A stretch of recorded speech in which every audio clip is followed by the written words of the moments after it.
આગળનો પ્રશ્ન છે કે સંસ્કૃત નાટક સ્વપ્ન વાસવ દત્તા જે છે એ કોણે લખેલું છે, એના લેખક કોણ છે? તો સ્વપ્ન વાસવ દત્તા નામનું નાટક જે છે ને એ ભાસ દ્વારા લખવામાં આવેલું છે, ભાસ દ્વારા. આ પ્રશ્ન પણ વારંવાર પૂછાતા હોય છે. બાણભટ્ટ દ્વારા એક નાટક લખેલું છે કાદંબરી નામનું. અશ્વઘોષે કયા લખેલા છે? હરિસેન દ્વારા કયા લખેલા છે? તો હરિસેન દ્વારા જે છે એ ઉત્તર પ્રદેશની અંદર જે પ્રયાગ પ્રશસ્તિ આવેલી છે, પ્રયાગ પ્રશસ્તિ એ લખવામાં આવેલું છે. તો આવા પ્રશ્ન વારંવાર પૂછાતા હોય છે. કાલિદાસના નાટકો જે છે એ વારંવાર પૂછાતા હોય છે. કાલિદાસ દ્વારા જે છે એ અભિજ્ઞાન શાકુંતલમ, રઘુવંશ, આવા બધા ઋતુસંહાર એ ઘણા બધા નાટકો લખેલા છે. એની ઉપર એ બધા ઉપર ઓલરેડી અલગ વિડીયો બનાવેલો છે. કાલિદાસે કઈ આપણે એ આ ચેનલની અંદર જ તમે જોઈ શકો છો. તો સ્વપ્ન વાસવદત્ત ભાસ દ્વારા લખવામાં અને આ શું છે તો કે નાટક. આના પ્રકાર જે છે એ પણ યાદ રાખવાના, કારણ કે મેં કીધું કે હમણાં એક પરીક્ષા લેવાની હતી ને એમાં આ જ પ્રશ્ન પૂછેલો હતો કે આ બાજુ કૃતિના નામ આપેલું હતું અને આ બાજુ એનો પ્રકાર કે નાટક, મહાકાવ્ય, કાવ્ય, વાર્તા એવી બધી વસ્તુ આપવામાં. બ્રહ્મસ્ફુટ સિદ્ધાંત જે છે એ કોણે આપેલો હતો? તો બ્રહ્મસ્ફુટ નામનો સિદ્ધાંત જે છે ને એ બ્રહ્મગુપ્ત દ્વારા આપવામાં આવ્યો છે. બ્રહ્મ એવી રીતે યાદ રાખવાનું, બ્રહ્મગુપ્ત દ્વારા આપવામાં આવ્યો છે. ગુજરાતમાં મૈત્રક વંશની સ્થાપના જે છે એ કોણે કરેલી હતી? તો ગુજરાતમાં મૈત્રક વંશની સ્થાપના જે છે એ સેનાપતિ ભટ્ટારક દ્વારા કરવામાં આવી હતી. ગુજરાતનો જે સેનાપતિ ભટ્ટારક હતો ને એ વલ્ભીનો સ્થાપક જે છે એ પણ એને જ કહેવામાં આવે છે. વલ્ભીની અંદર એણે સ્થાપના કરી હતી. વલ્ભી એટલે એ શું વલ્ભીનો મતલબ થાય છાપરું અને ભાવનગરની આજુબાજુની અંદર એ આવેલું છે. અને અહીંયા જ તે એક બૌદ્ધિસ્ટ યુનિવર્સિટી વલ્ભી જે વિદ્યાલય જે છે એ પણ અહીંયા જ આવેલી હતી. તો આ બધું એની હારે જોડાયેલું છે.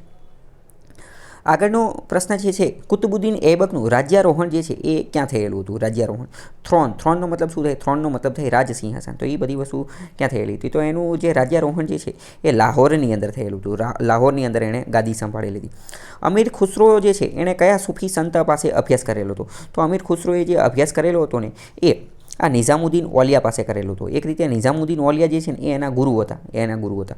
કવાલી અત્યારે જે સાંભળવામાં આવે છે ને કવાલી, એ કવાલીના પિતા જે છે એ અમીર ખુસરો છે. હકીકતમાં કવાલીની શોધ જે છે ને એ અમીર ખુસરોએ જ કરેલી હતી. પછી સિતારને એ જે છે સિતાર એની શોધ પણ આ અમીર ખુસરોએ જ કરેલું હતું. મ્યુઝિક સંગીતની અંદર અમીર ખુસરોનું યોગદાન ઘણું વધારે પડતું છે. આગળ વાત કરીએ કે વઝીરે તનફીસ નામનો અમલદાર જે છે એ કોણ હતો? વઝીરે તનફીસ નામનો શબ્દ જે છે એ કોની માટે વપરાતો હતો? તો વઝીરે તનફીસ નામનો શબ્દ જે છે એ મર્યાદિત સત્તા ધરાવતો હતો અને મહદઅંશે સમ્રાટ તરફથી મળેલી સૂચનાઓને અનુસરતો હતો. તો વઝીર એ તનફીસ, હકીકતમાં એના નામની આગળ વઝીર લાગતું હતું પણ તોય એની પાસે પાવર કેવો હતો?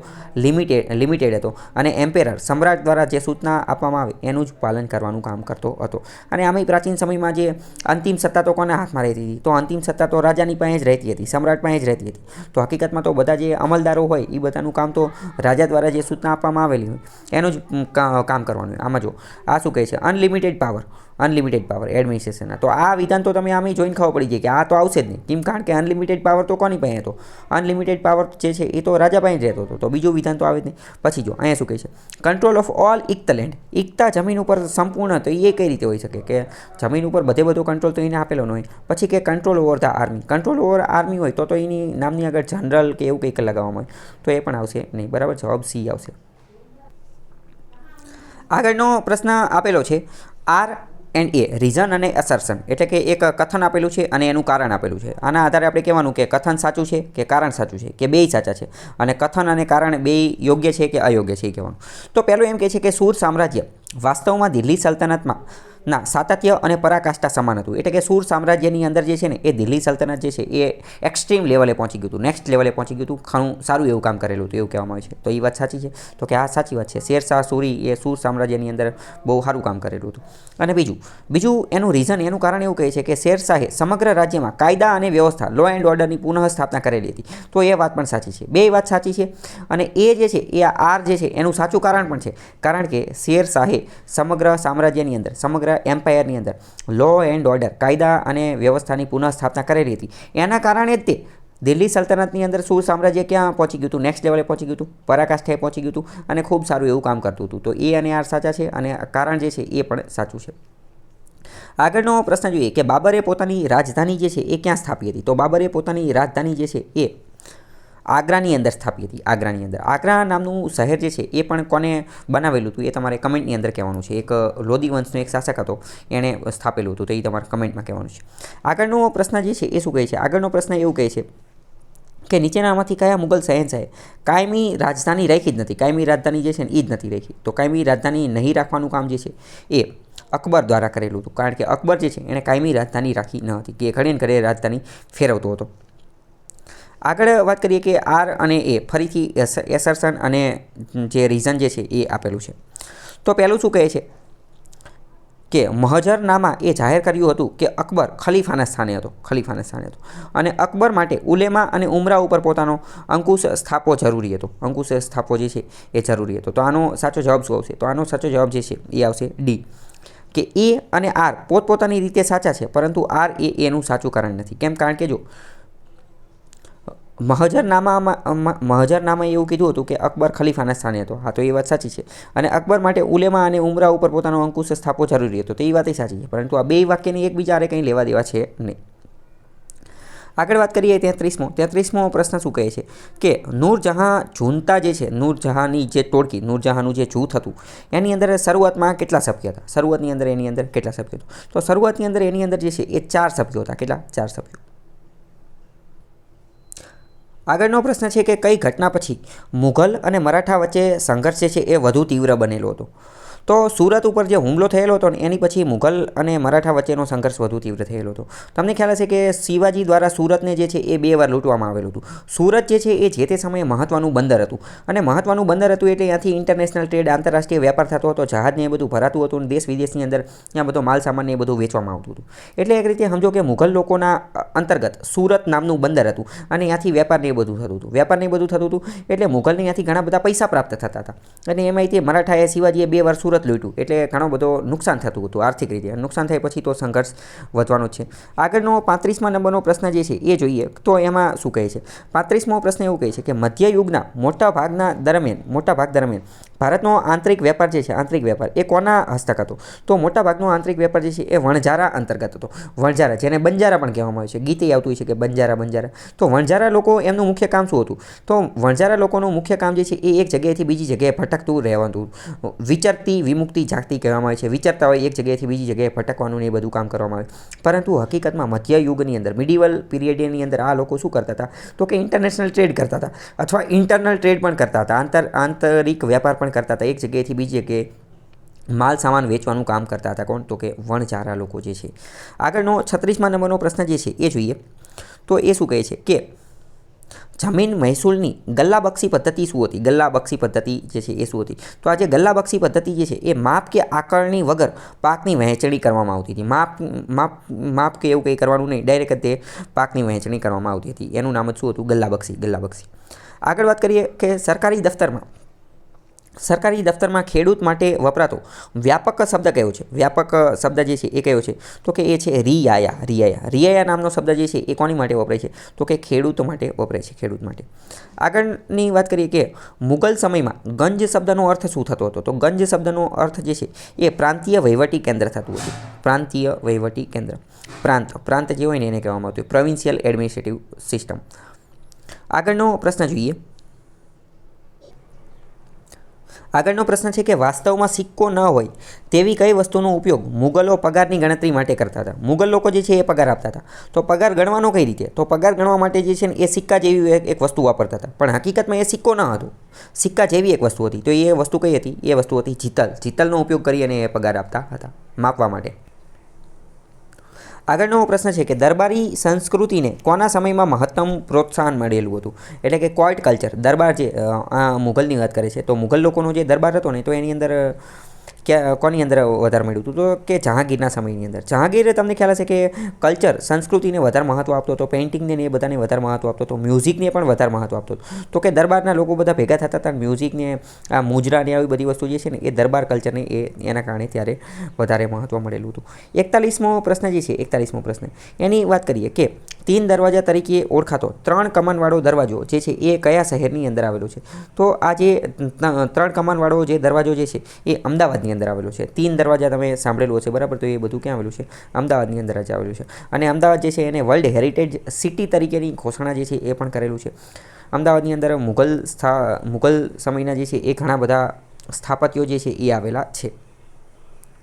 તમિલનાડુમાં જે ભક્તિ મૂવમેન્ટ થયેલી હતી, ભક્તિ ચળવળ થયેલી હતી, મુખ્યત્વે કોની વિરોધી હતી? એ કોના વિરોધમાં જે છે એ શરૂ થયેલી હતી? તો એ મુખ્યત્વે જે છે એ કાસ્ટ સિસ્ટમ, જ્ઞાતિ વ્યવસ્થા, જાતિ વ્યવસ્થા જે છે, બ્રાહ્મણ, ક્ષત્રિય, બ્રાહ્મણ ક્ષત્રિય, વૈશ્ય અને શૂદ્ર. આની અંદર જે કાસ્ટ સિસ્ટમ, કાસ્ટ ડિસ્ક્રિમિનેશન, જાતિગત ભેદભાવ જે કરવામાં આવતો હતો શૂદ્રો સાથે ને બધા સાથે, એની વિરુદ્ધમાં ભક્તિ ચળવળ જે છે એ કરવામાં આવેલી હતી. 6ઠ્ઠી થી 12મી સદી અંતર્ગત આ શરૂ થયેલી હતી ભક્તિ ચળવળ જે છે, ભક્તિ ચળવળ. તો એમાં પહેલાં તો અહીંયા નૈનાર અને અલવાર એ લોકો હતા. તો એ પણ તમને ખબર હોવી જોઈએ, નૈનાર અને અલવાર.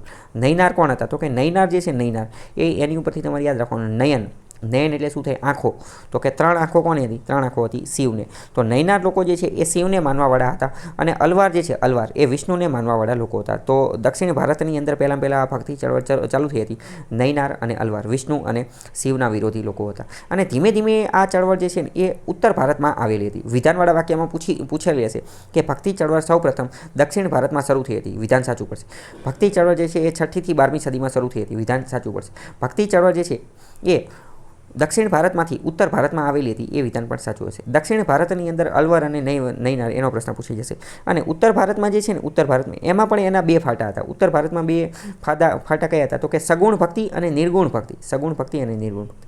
સગુણ ભક્તિવાળા જે છે ને એ મૂર્તિ પૂજામાં માનતા હતા. મૂર્તિના આધારે જે છે એ ભક્તિનું ઓલું પેલું એ કરતા હતા. જ્યારે નિર્ગુણ ભક્તિ જે છે એમાં મૂર્તિ પૂજાની કોઈ જરૂર હતી નહીં. મૂર્તિ વગર એમને એમ કહેતા હતા કે આ ભગવાન એ તો કે આપણી શરીરની અંદર જ છે, આપણા દિલમાં જ છે, તો કે એની કંઈ જરૂર નથી. એટલે કે મૂર્તિની કંઈ જરૂર છે નહીં. બરાબર.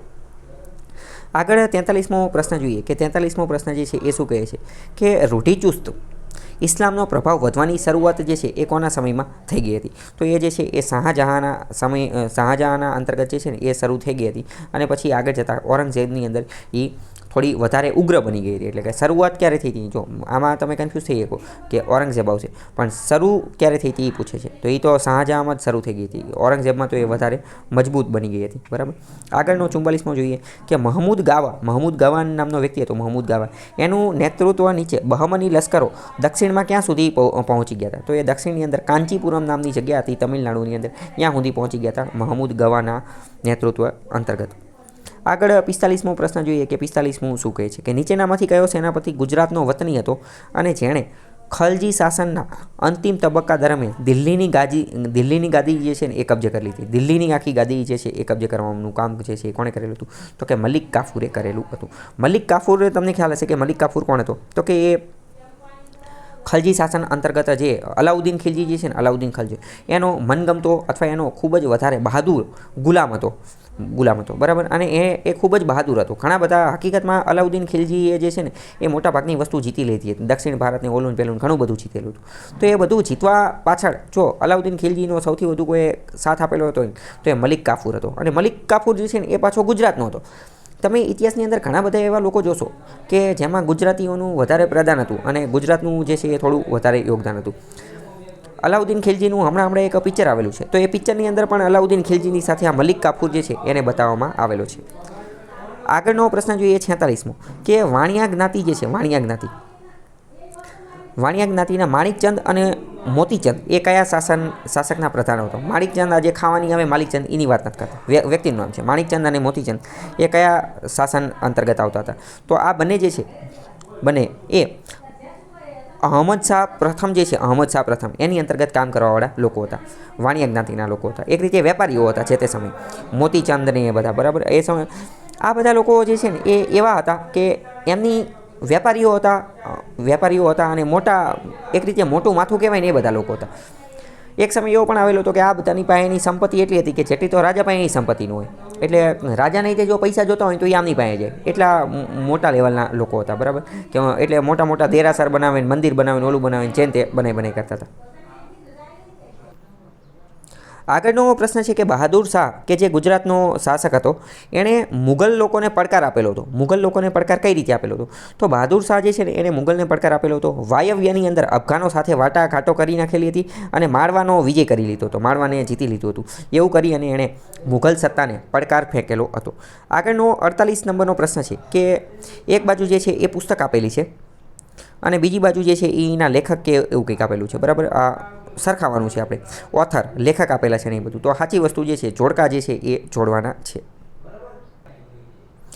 તો પહેલું કયું છે કે કિતાબુલ યામિની જે છે કોણે લખેલી હતી? કિતાબુલ યામિની જે છે એ ઉતબી નામના વ્યક્તિએ લખેલી હતી. પછી છે ઉસ સલાતીન ફુતુહ ઉસ સલાતીન એ કોણે લખેલી હતી? તો એ ઈસામી દ્વારા લખવામાં આવેલી હતી. પછી ફતવાએ જહાંદારી એ કોણે લખેલી હતી? ફતવાએ જહાંદારી જે છે એ જિયાઉદ્દીન બરની દ્વારા લખવામાં આવી હતી. જહાંદારી તો કે બરની, જહાંદારી બરની.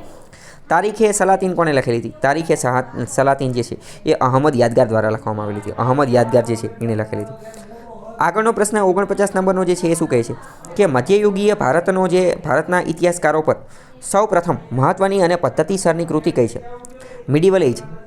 મધ્યયુગના ભારતના ઇતિહાસકારો જે છે એ મહત્ત્વની હોય તો એ કયું છે? તો એ છે પીટર હાર્ડીનું historian of the medieval India. અને કોણે લખેલું છે? પીટર હાર્ડી દ્વારા લખવામાં આવેલું છે.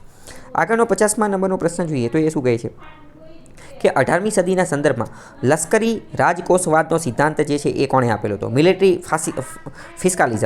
ફિસ્કાલિઝમનો સિદ્ધાંત જે છે એ કોણે આપેલો હતો? તો એ આપેલો હતો બર્ટનસ્ટાઇન નામનો વ્યક્તિ હતો. બર્ટનસ્ટાઇન એને આપેલો હતો. આગળનો 51મા નંબરનો પ્રશ્ન જોઈએ કે ઈસ્ટ ઇન્ડિયા કંપનીના ડાયરેક્ટરોએ લાંચ આપીને પોતાના હોદ્દાને જાળવી રાખવાની આવડત કોને હસ્તગત કરેલી હતી? તો આ કામ કોણે કરેલું હતું? તો કે વોરન હેસ્ટિંગે કરેલું હતું. વોરન હેસ્ટિંગ જે છે એ ભારતની અંદર એણે શાસન કરેલું હતું. અને પછી જ્યારે ભારતની અંદરથી એ પાછો બ્રિટનમાં ગયો હતો ને તો અહીંયા એની ઉપર કરપ્શનનો કેસ ચાલેલો હતો. કરપ્શન, અને એની અંદર એ દોષી ઠેરવેલો હતો. કરપ્શન કે એણે ઘણું બધું ભ્રષ્ટાચાર કરેલું હતું. શું ભ્રષ્ટાચાર કરેલું હતું? તો કે ઈસ્ટ ઇન્ડિયા કંપનીના ડાયરેક્ટરને લાંચ આપતો હતો, બ્રાઇબ આપતો હતો અને પોતાનો હોદ્દો જે છે એ જાળવી રાખ્યો હતો. એટલે તો કરપ્શનનો કેસ થયેલો હતો. અને પછી આ વોરન હેસ્ટિંગ જે છે એના સમયગાળા દરમિયાન તે કરપ્શન વધી ગયું હતું. અને કરપ્શન વધી ગયું હતું એટલે તો એ સમય જે છે એ 1773નો રેગ્યુલેટિંગ એક્ટ નિયામક ધારો જે છે આવેલો હતો. તો નિયામક ધારો રેગ્યુલેટિંગ એક્ટ એટલા માટે જ આવેલો હતો કે કંપનીને કંટ્રોલમાં કરી શકાય અને કંપનીના જે કર્મચારીઓ અધિકારીઓ જે છે એને પણ કંટ્રોલમાં કરી શકાય. આગળનો 52મા નંબરનો પ્રશ્ન જોઈએ કે કોના શાસનકાળ દરમિયાન કંપનીની વહીવટી અને વ્યાપારી સેવાઓનું વિભાજન કરવામાં આવેલું હતું? એટલે કે કંપની જે છે એના હવે વહીવટી કાર્ય એડમિનિસ્ટ્રેટિવ વર્ક એ પણ અલગ રહેશે અને વ્યાપારી કાર્યો એટલે કે કમર્શિયલ વર્ક એ પણ અલગ અલગ રહેશે. તો આવું નક્કી ક્યારે કરેલું હતું? તો આવું નક્કી કરવાનું કામ વોરન હેસ્ટિંગ અંતર્ગત જ કરેલું હતું. શું લેવા? કારણ કે મેં તમને કીધું ને વોરન હેસ્ટિંગ કરપ્શન એ બધું ત્યારે થયેલું હતું. અને આ બધું નક્કી તે 1773ના રેગ્યુલેટિંગ એક્ટમાં જ થયેલું હતું. 1773નો રેગ્યુલેટિંગ એક્ટ અત્યંત મહત્ત્વનો છે. એની ઉપરથી વારંવાર પ્રશ્ન પૂછાઈ જાય છે. 1773ના રેગ્યુલેટિંગ એક્ટની ઉપર જ એક અલગ ડેડિકેટેડ વિડીયો બનાવેલો છે. એ જોઈ લેજો. એની અંદરથી તમારા ઘણા બધા પ્રશ્નો જે છે એનું સમાધાન મળી જશે અને એમાંથી વારંવાર પ્રશ્ન પૂછાય છે. આગળ 53મા નંબરનો પ્રશ્ન જોઈએ કે શું કહેવા માગે છે. 53મો કહે છે કે કયા સંધિ ધારા દ્વારા તમામ અધિકારીઓનું ગવર્નર જનરલ અને તેની કાઉન્સિલના હાથમાં કેન્દ્રીયકરણ કરવામાં આવેલું હતું? હકીકતમાં બધું આ ધારા અંતર્ગત શું કરેલું હતું? સેન્ટ્રલાઇઝડ કરેલું હતું, કેન્દ્રીયકરણ. તમારામાં જે છે ને એ શબ્દો યાદ રાખવાના. શબ્દોથી જ તે બધો પ્રશ્ન ખબર પડી જાય. સેન્ટ્રલાઇઝડ કરવું એટલે શું? કે બધો જ પાવર જે છે ને એ કેન્દ્રીયકરણ. બધો પાવર જે છે ને એ એક જગ્યાએ લઈ લેવો. નીચે અધિકારીઓને પાવર નહીં આપવાનો, કોઈ એક જ વ્યક્તિના હાથમાં પાવર રાખવાનો. તો બધો પાવરનું કેન્દ્રીયકરણ જે છે, સેન્ટ્રલાઇઝેશન જે છે એ ક્યારે કરેલું હતું? 1833ના સંધિ ધારા અંતર્ગત કરેલું હતું. 1833નો જે સંધિ ધારો હતો ને એના અંતર્ગત. ચાર્ટર એક્ટ ઓફ 1833 1833 અંતર્ગત. પણ પછી ધીમે ધીમે આગળ જશે ને એટલે પાછું આનું ડિવોલ્યુશન પણ કરશે. આનો પણ વિડીયો બનાવેલો છે, એ બધા તમે જોઈ લેજો. આગળ જોઈએ સર ચાર્લ્સ મેટકાફના કાર્યકાળને શાના માટે યાદ રાખવામાં આવે છે? તો સર ચાર્લ્સ મેટકાફે એવું તો શું કામ કર્યું હતું કે એને યાદ રાખવામાં આવે છે? તો ચાર્લ્સ મેટકાફ જે છે ને એણે છાપખાના ઉપર ઉદાર નીતિ અપનાવેલી હતી, લિબરલ પોલિસી દાખવેલી હતી. જે છાપખાના હતા ને પ્રિન્ટિંગ પ્રેસ એની ઉપર. આગળનો પ્રશ્ન જોઈએ કે નીચેનામાંથી કયો ધારો જે છે, કયો ધારો એ લોર્ડ લિટનના શાસન દરમિયાન પસાર થયો ન હતો? લોર્ડ લિટનના દરમિયાન કયો પસાર નહોતો થયો? તો એનો જવાબ આવશે ફેક્ટરી એક્ટ. કારખાનાનો જે ધારો જે છે એ ત્યારે પસાર નહોતો થયો. વર્નાક્યુલર પ્રેસ એક્ટ ત્યારે થયો હતો. રોયલ ટાઇટલ્સ એક્ટ, શાહી ખિતાબ, એ પણ લિટનના અંતર્ગત આવ્યો હતો. આર્મ્સ એક્ટ, હથિયારી ધારો પણ ત્યારે થયો હતો. ફેક્ટરી ધારાને એની હારે કંઈ લેવા દેવા નથી. આગળનો પ્રશ્ન જોઈએ બોમ્બે પ્રેસિડેન્સી એસોસિએશન, એના સ્થાપક કોણ હતા? તો બોમ્બે પ્રેસિડેન્સી એસોસિએશન જે છે એના સ્થાપક હતા ફિરોજ શાહ મહેતા. આગળ 1893માં નાગરી પ્રચારની સભાની સ્થાપના ક્યાં થઈ હતી? નાગરી પ્રચારની સભા જે છે એની સ્થાપના કઈ જગ્યાએ થઈ હતી? એ જગ્યાનું નામ આપવાનું છે. તો એ બનારસની અંદર થયેલી હતી. બનારસ યુપીની અંદર આવેલું છે. અમૃત બજાર પત્રિકા જે છે એના તંત્રી કોણ હતા? અમૃત બજાર પત્રિકા. તો એના તંત્રી જે છે એ કોણ હતા? અમૃત બજાર પત્રિકા જે છે એ એક રિવોલ્યુશનરી પત્રિકા હતી. રિવોલ્યુશનરી એટલે કે ક્રાંતિકારી પ્રવૃત્તિઓના બારામાં એની અંદર આપેલું હતું. ક્રાંતિકારી પ્રવૃત્તિ કઈ રીતે કરવી. અને આ ક્યાંની હતી? તો કે બંગાળની હતી. તો બંગાળની હોય તો કોણ હોઈ શકે? તો બંગાળની જે પ્રવૃત્તિ હતી આ મોતીલાલ ઘોષ એના જે છે એ તંત્રી હતા. આની ઉપર વારંવાર પ્રશ્ન પૂછે છે. ઓલરેડી મેં એક બીજો વિડીયો પણ બનાવેલો છે કે જેની અંદર મહત્ત્વના જે ન્યૂઝપેપર જે છે અને એના તંત્રી કોણ હતા, મહત્ત્વની પત્રિકા અને છાપા, મહત્ત્વના જે છાપા એના તંત્રી કોણ છે, એના લેખક કોણ છે, અને મહત્ત્વની જે મેગેઝિન એ બધા એના ઉપર એક અલગ વિડીયો બનાવેલો છે, તમે જોઈ લેજો. આગળનું જોઈએ કે કયા રાષ્ટ્રવાદી નેતા અલ હિલાલ નામનું વર્તમાનપત્ર ન્યૂઝપેપર જે છે એ એનું સંપાદન કરતા હતા. તો અલ હિલાલ નામનું કામ જે છે એ કોણ કરતા હતા? તો અલ હિલાલનું કામકાજ જે છે એ મૌલાના અબુલ કલામ આઝાદ કરતા હતા. અબુલ કલામ આઝાદ જે છે એ જ વ્યક્તિ છે કે જે ભારતના પ્રથમ શિક્ષણ મંત્રી હતા. પ્રથમ શિક્ષણ મંત્રીનું કામકાજ જે છે એ પણ એમને જ કરેલું હતું. આગળનું 60ની અંદર વાત કરીએ કે 60માં શું કહે છે કે 1860માં કયા પ્રખ્યાત બંગાળી લેખકે બ્રિટિશ ઉત્પાદકો દ્વારા થતું જે શોષણ થતું હતું શોષણનું નિરૂપણ કરતી કૃતિ નીલ દર્પણની રચના કરેલી હતી. તો નીલ દર્પણનું એટલે કે નીલ દર્પણ કોણે બનાવી હતી? નીલ દર્પણ પુસ્તક કોણે લખી હતી? તો નીલ દર્પણ જે છે એ દીનબંધુ મિત્રએ કરેલી હતી. દીનબંધુ મિત્ર આ વેસ્ટ બેંગોલની અંદર જોવા મળતું હતું. 1860ની અંદર શું થતું હતું હું તમને આખી વસ્તુ સમજાવું. અહીં નીલનો મતલબ શું થાય? નીલનો મતલબ જે છે એ ગળી સાથે વાત થયેલી છે. ગળી, કારણ કે ગળીનો કલર કેવો હોય તો કે બ્લુ હોય, અને બ્લુને શું કહેવાય? નીલ કહેવામાં આવે છે. તો 1860ની અંદર બંગાળની અંદર શું હતું તો કે ગળીની વારંવાર ગળીનું વાવેતર કરવામાં આવતું હતું, અને ગળીના વાવેતર દ્વારા ત્યાંના ખેડૂતોનું એ બધાનું ખૂબ જ વધારે શોષણ કરવામાં આવતું હતું અંગ્રેજો દ્વારા. એટલે આ દીનબંધુ મિત્રએ એક કૃતિ, એક પુસ્તક લખી, અને એમાં આ બધી જે ઘટના હતી, ખેડૂતોનું જે શોષણ થતું હતું એનું વર્ણન કર્યું, અને એ કૃતિનું નામ હતું નીલ દર્પણ, દીનબંધુ મિત્ર દ્વારા. આગળ વાત કરીએ 61મા નંબરની વાત કરીએ તો એ શું કહે છે તો કે સ્વામી દયાનંદ સરસ્વતીએ કોની સૂચનાથી પોતાના ઉપદેશની ભાષા તરીકે હિન્દીનો સ્વીકાર કર્યો હતો? હિન્દીમાં કોણે આપ્યું હતું? તો કેશવચંદ સેન જે છે ને, કેશવચંદ સેન, એણે દયાનંદ સરસ્વતીને કીધું કે ભાઈ તમે હિન્દીમાં બધું કામકાજ કરો. સ્વામી દયાનંદ સરસ્વતીનો જન્મ જે છે એ ગુજરાતના મોરબીના ટંકારા ખાતે થયેલો હતો, અને આ સ્વામી દયાનંદ સરસ્વતી જે છે એણે આર્ય સમાજની સ્થાપના કરેલી હતી, અને એક જે છે એ સૂત્ર આપેલું હતું વેદો તરફ પાછા વળો. વેદની જ બહુ મોટી હાંકતા હતા. વેદનું તે કે વેદ જ સર્વોચ્ચ છે, વેદ જ સર્વસ્વ છે, અને સમગ્ર પૃથ્વીનું બધું જ જ્ઞાન જે છે એ વેદમાં છે, એવી બધી વાતો કરવાવાળા વ્યક્તિ જે છે એ આ સ્વામી દયાનંદ સરસ્વતી હતા. આગળ જોઈએ 62મો કે વેદ સમાજની સ્થાપના કોણે કરેલી હતી? તો વેદ સમાજ જે છે, વેદ સમાજ એની સ્થાપના કે શ્રીધરાલુ નાયડુએ કરેલી હતી. કે શ્રીધરાલુ નાયડુ. પણ મેં તમને કીધું ને કે પ્રશ્ન પૂછે છે કે વેદ તરફ પાછા વળો તો કોણ આવશે? તો જે છે એ દયાનંદ સરસ્વતી, પણ અહીંયા વેદ સમાજ એ કે શ્રીધરાલુ આવશે. આગળનો ફરાઈજી ચળવળ જે છે, ફરાઈજી ચળવળ કે જે 1804થી 1860 થયેલી હતી, એની સાથે કોણ સંકળાયેલું હતું? તો કે હાજી શરીયતુલ્લાહ. હાજી શરીયતુલ્લાહ જે છે એની હારે લેવા દેવા હતા. ભારતીય રાષ્ટ્રીય કોંગ્રેસના પ્રથમ મહિલા પ્રમુખ કોણ હતા? ભારતીય રાષ્ટ્રીય પ્રમુખ જે છે એના પ્રથમ મહિલા પ્રમુખ જે છે એ કોણ હતા? તો એ એની બેસન્ટ હતા. અહીંયા બે રીતે તમારે યાદ રાખવું. પ્રશ્ન પૂછાય કે ભારતીય રાષ્ટ્રીય કોંગ્રેસના પ્રથમ મહિલા પ્રમુખ કોણ હતા? તો એ એની બેસન્ટ હતા. પણ એની બેસન્ટ તમને ખ્યાલ હશે કે એ આયરિશ લેડી હતા, એ આયર્લેન્ડના હતા. તો પ્રથમ મહિલા એ હતા, પણ પ્રશ્ન પૂછે છે કે પ્રથમ ભારતીય મહિલા કોણ હતા? તો પ્રથમ ભારતીય મહિલા જે છે ને એ સરોજિની નાયડુ હતા, કે જેને ભારતની કોયલ, નાઇટિગલ ઓફ ઇન્ડિયા એવું પણ કહેવામાં આવે છે. આગળની વાત કરીએ. આગળનો પ્રશ્ન શું કહે છે કે જો તેમને એક વર્ગ તરીકે સંગઠિત કરવા હોય તો કિસાન વર્ગ પરથી જ્ઞાતિ સંસ્થાની પકડ તોડવી પડશે. આવી વાત જે છે, આવી વાત એ કોણે કીધેલી હતી? તો આવી વાત કરવાનું કામ જે છે એ EMS નામ્બુદ્રીપાદ નામનો વ્યક્તિ હતો, એણે કીધેલું હતું. એટલે ટૂંકમાં કૃષિની અંદર જાતિ વ્યવસ્થાની વાત કરેલી હતી. 1916માં કયા સ્થળે કોંગ્રેસ અને મુસ્લિમ લીગના અધિવેશનો સમયાંતરે ભરાયા હતા? તો કોંગ્રેસ અને મુસ્લિમ લીગના જે આ વાટાઘાટો જે થયેલી હતી એ ક્યાં થયેલી હતી? તો કે લખનૌની અંદર. લખનૌની અંદર 1916ની અંદર આ અધિવેશન થયેલું હતું. હવે હું તમને બીજી એક વાત કહી દઉં. તમને પ્રશ્ન હું અહીંયા તમને થોડી વાત કહું. 1904નું અધિવેશન, 1905નું અધિવેશન, 1916નું અધિવેશન, આ બધી ઘટના જે છે ને એ એકબીજા સાથે જોડાયેલી છે, અને આ બધી ઘટના જે છે ને આ આખી એક રીતે સ્ટોરી છે. તમને આનો કોન્સેપ્ટ જે છે ખબર હોવી જોઈએ. આમાંથી પ્રશ્ન વારંવાર પૂછે છે. શા માટે વારંવાર પૂછે છે? તો એની માટેનો કોન્સેપ્ટ તમને ખબર હોવી જોઈએ કે આખી ઘટના શું હતી. તમને ખ્યાલ હશે કે પ્રશ્ન પૂછે છે કે સ્વરાજ નામનો શબ્દ જે છે એ ક્યારે આપેલો હતો? તો કે 1905ની અંદર. કોણે આપેલો હતો? તો કે દાદાભાઈ નવરોજી જે છે એને આપેલો હતો, નોવેમ્બરનું.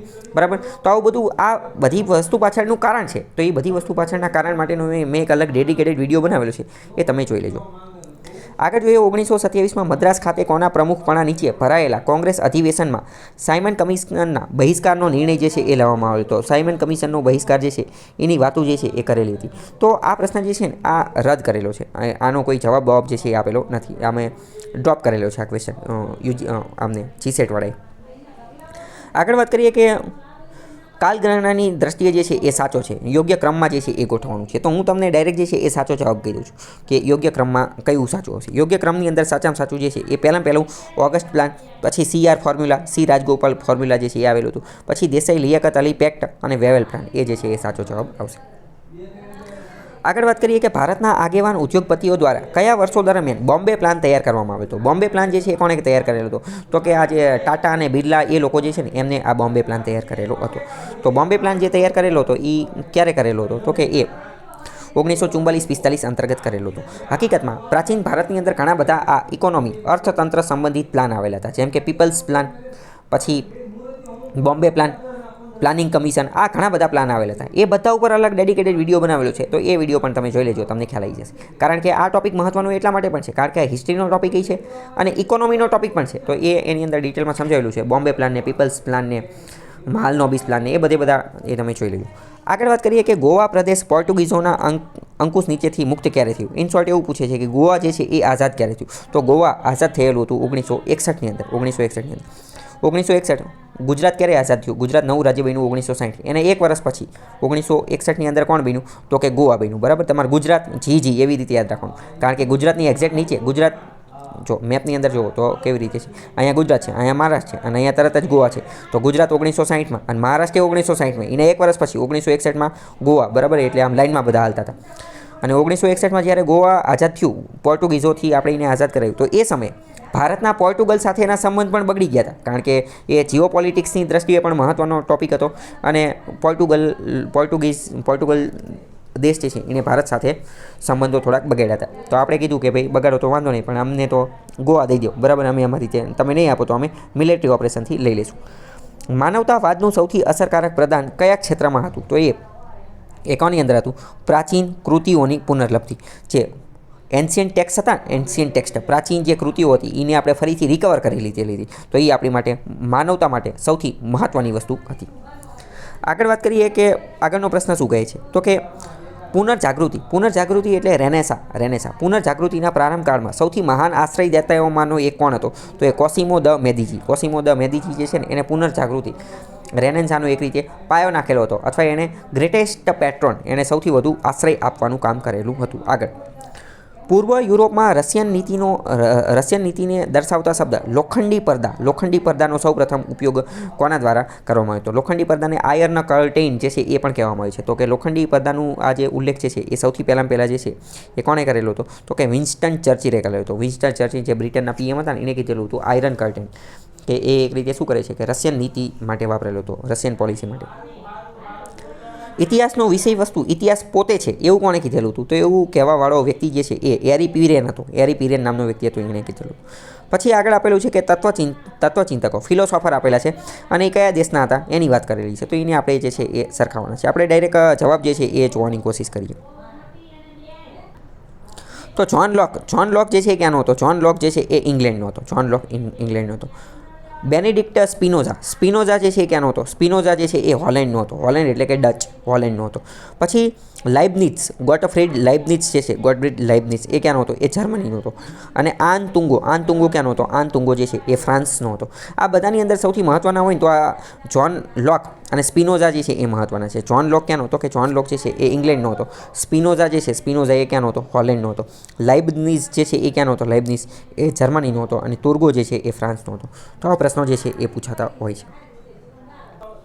તો અહીંયા જીસેટના 2014ના જેટલા પણ પેપર હતા, પેપરની અંદર જેટલા પણ પ્રશ્નો હતા એ બધાનું મેં ડિટેલમાં વિગતવાર સોલ્યુશન સમાધાન આપેલું છે. જો તમારો કોઈ પ્રશ્ન ડાઉટ પેલું હોય તો તમે કમેન્ટ કરી અને જણાવી શકો છો.